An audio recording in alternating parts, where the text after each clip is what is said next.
আজকের গল্প স্বর্ণহংস। বোধিসত্ত্ব একবার এক ব্রাহ্মণ কুলে জন্মগ্রহণ করেন। তাহার তখন 3টি কন্যা জন্মে। বেশিদিন পত্নী ও কন্যাদিগকে লইয়া তিনি সংসার সুখ ভোগ করিতে পারেন নাই। যৌবনেই তাহার মৃত্যু হইল।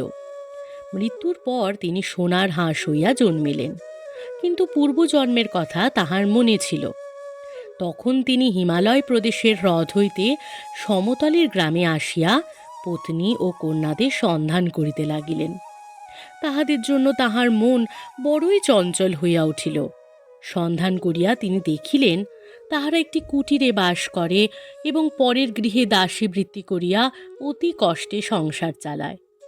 তাহাদের দুর্দশা দেখিয়া বোধিসত্ত্বের অন্তর বিগলিত হইল। তিনি ভাবিলেন, তাহার দেহে তো অনেক সোনার পালক রহিয়াছে, মাসে মাসে এক একটি পালক দিলে উহাদের দুঃখ ঘুচিতে পারে। এই সংকল্প করিয়া বোধিসত্ত্ব তাহাদের ঘরের চালের উপর বসিলেন এবং মানুষের কণ্ঠে পত্নীকে আহ্বান করিয়া বলিলেন, ভদ্রে, পূর্বজন্মে আমি তোমার স্বামী ছিলাম। তোমাদের দুর্দশা দেখে আমার মনে বড় কষ্ট হচ্ছে।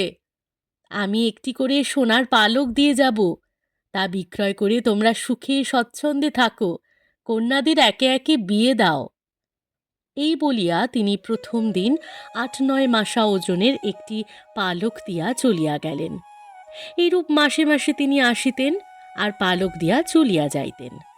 মেয়েরা তাহার গায়ে হাত বুলাইত। বোধিসত্ত্ব তাহাতে সুখ বোধ করিতেন। ব্রাহ্মণী একদিন মনে মনে ভাবিল, এইভাবে একটি একটি করে পালক লইয়া বিশেষ সুবিধা হইতেছে না। ইনি বা কতদিন আসিবেন, তাহারই বা ঠিক কি? কিছুদিন বাদে না আসিতেও পারেন। তাহার চেয়ে একদিন ইহাকে ধরিয়া পালকগুলি সব ছিঁড়িয়া লইলে একদিনেই আমরা বড়লোক হইতে পারি। ব্রাহ্মণী এ প্রস্তাব মেয়েদের জানাইল।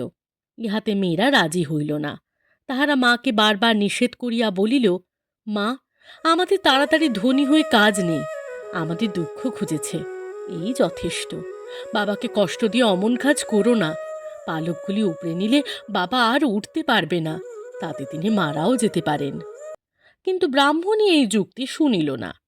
বোধিসত্ত্ব আসিবা মাত্র তাহাকে আদর করিবার ছলে কোলে তুলিয়া লইয়া হাত দিয়া গলা চাপিয়া ধরিল এবং একে একে সবগুলি পালক উপড়াইয়া লইল। বোধিসত্ত্ব যন্ত্রণায় আর্তনাদ করিতে লাগিলেন।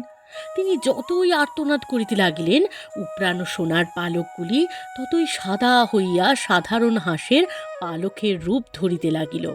বোধিসত্ত্ব উড়িবার চেষ্টা করিলেন, কিন্তু উড়িতে পারিলেন না, কুটিরেই থাকিয়া গেলেন। ব্রাহ্মণী তখন হায় হায় করিতে লাগিলেন। কন্যারা বোধিসত্ত্বকে আহারাদি দিয়া বাঁচাইয়া রাখিল। কিছুদিন পরে বোধিসত্ত্বের দেহে নূতন পালক বাহির হইল। এবার যে সমস্ত পালক বাহির হইল সেগুলি সোনার নয়, সাধারণ হাঁসের পালক।